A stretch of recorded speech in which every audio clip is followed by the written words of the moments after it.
Hello, everybody. Welcome to the first annual Friendly A Award. Only award show that knows exactly what you want to hear. Balatro showed I'm very vulnerable to gambling addictions, and Helldivers popped out to show that I really am not a fan of living, and I'm just really want to die. However, we're here to take the time to make sure everyone gets their flowers, especially those that really build themselves up by the bootstraps and pulled themselves out from the depths of the earth. We are here to acknowledge the true developers, the executive decisions that have impacted the gaming landscape for the last year and probably for the next couple of years. Because these CEOs have been under attack for way too long, and they don't deserve it. But let's take some time and give them the recognition they deserve. First, let's take a word from our sponsor. I want my baby back, baby. I want my baby back. I want some real. I need some real from Chile. I got my baby back ribs. I sure do love those baby back ribs. Gotta have them ribs. And pussy too. Make sure you use code NDA to get 10% off your Chili's baby back ribs order. It's just a clarification. None of this is real. This is all a joke. Joke is that there's always ads everywhere, and everywhere I go, I see the face. I really want to triple dip, so you can never kill yourself. And of course, every winner here tonight will win the coveted golden pizza party, because we can't afford health insurance. We here at the Friendly A know how hard it is to make financial decisions. What kind of yacht do I want? How many houses do I need? So let's take a look at the companies that invested their money properly and didn't come to regret it, bringing us to the Financial Regret Award. And your nominees are Sony Interactive Entertainment for their acquisition of Firewalk Studios, Microsoft for their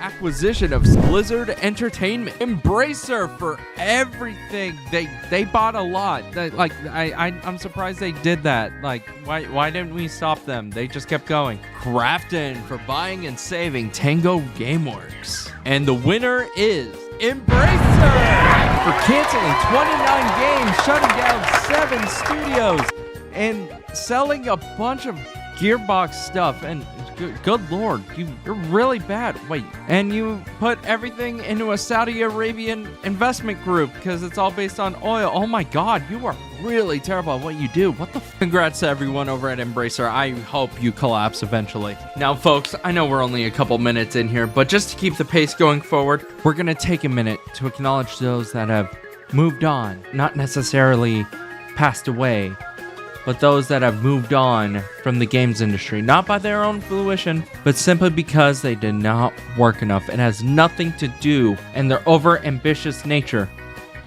They've never done that. So let's take a moment to acknowledge those in memoriam.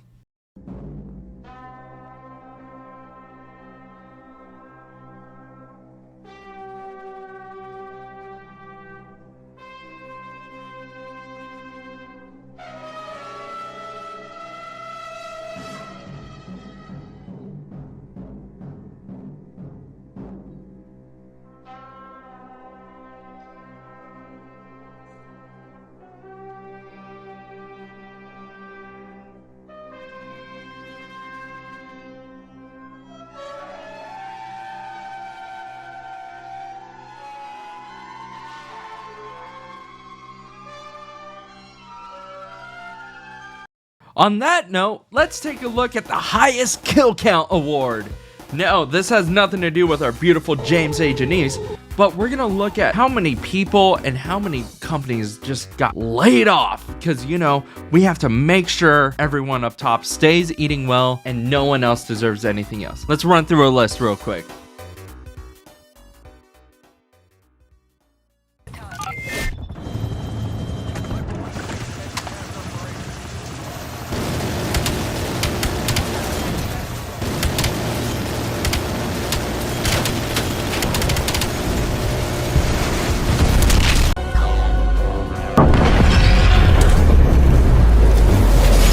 Wow, such amazing intuition saving those shareholders' interests, Activision.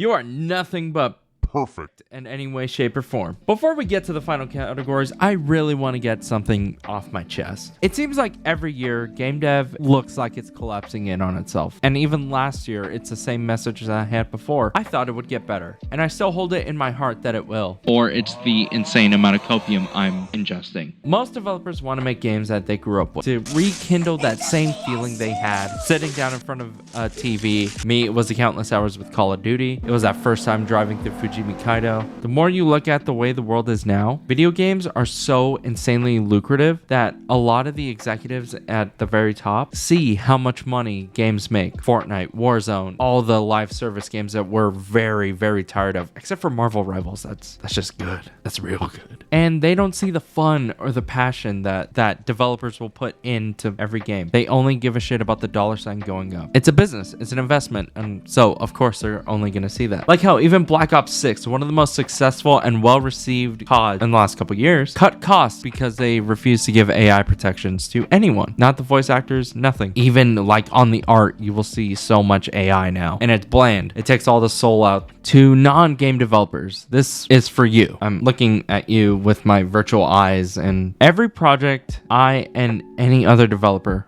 have put countless hours into sitting in front of a monitor, learning the most useless things ever.